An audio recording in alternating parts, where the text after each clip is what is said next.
जमकर लताड़ा। महिला सम्मान को लेकर हाई कोर्ट ने कह दी बड़ी बात। नहीं पाल सकते बीवी और बच्चे तो दूसरी शादी क्यों? कुरान की आयतों का जिक्र करते हुए कोर्ट ने सुनाया अहम फैसला।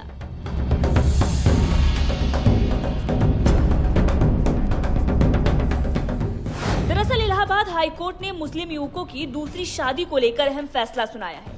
कोर्ट ने कहा है कि अगर व्यक्ति पहली पत्नी और बच्चों का ख्याल नहीं रख पा रहा है तो उसे दूसरी शादी करने का कोई हक नहीं है।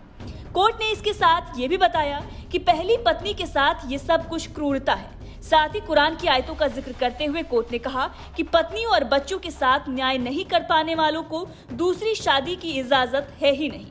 हाईकोर्ट ने एक केस में सुनवाई करते हुए कहा कि कोई भी देश और समाज तभी सभ्य हो सकता है जब वहां महिलाओं का सम्मान होता हो। कोर्ट ने इस बात के लिए कुरान की सूरा 4 आयत 3 के हवाले से कहा कि अगर व्यक्ति पत्नी और बच्चों की देखभाल करने में सक्षम नहीं है तो ऐसी सूरत में दूसरी शादी की इजाजत नहीं होगी। जस्टिस एसपी केसरवानी और राजेंद्र कुमार की पीठ संत कबीर नगर की फैमिली कोर्ट के फैसले को सही करार देते हुए ये फैसला सुनाया है, जहां रहमान नामक शख्स ने अपनी पत्नी को साथ रखने की अपील की थी। हालांकि पत्नी हमीदुन्निसा ने यह कहा था कि वो साथ नहीं रहना चाहती। कोर्ट ने भी आदेश दिया कि मर्जी के खिलाफ पति के साथ रहने को लेकर आदेश नहीं दिया जा सकता। कोर्ट ने यहाँ पर यह कहा कि जब पहली पत्नी और बच्चों का खर्च नहीं उठा सकते तो दूसरी शादी करने से खुद को बचाना चाहिए। बगैर पत्नी की सहमति की दूसरी शादी करना क्रूरता है। अगर अदालत पहली पत्नी को मर्जी के खिलाफ पति के साथ रहने को मजबूर करती है तो ये व्यक्तिगत स्वतंत्रता और गरिमामय जीवन के संवैधानिक अधिकार का उल्लंघन भी होगा।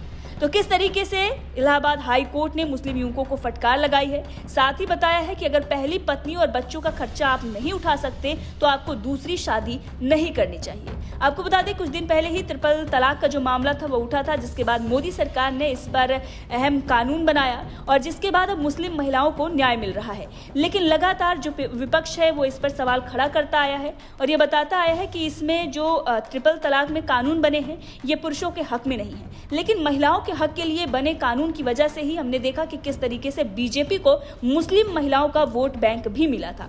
अब एक बार फिर से जिस तरीके से इलाहाबाद हाई कोर्ट ने फटकार लगाई है और लोग सोशल मीडिया पर इसको लेकर चर्चा भी कर रहे हैं कि इस पर भी कानून बनना चाहिए और देश में सिविल कोड भी लागू होना चाहिए, इसकी भी मांग की जा रही है। बहरहाल इस खबर को लेकर आपका क्या कहना है कमेंट करके जरूर बताएं और इसके साथ ये भी बताइएगा क्या मुस्लिम महिलाओं के हक में इस पर कानून बनना चाहिए? क्या योगी सरकार अगर इस प्रकार का कानून बनाती है तो उन्हें मुस्लिम महिलाओं का समर्थन मिलेगा?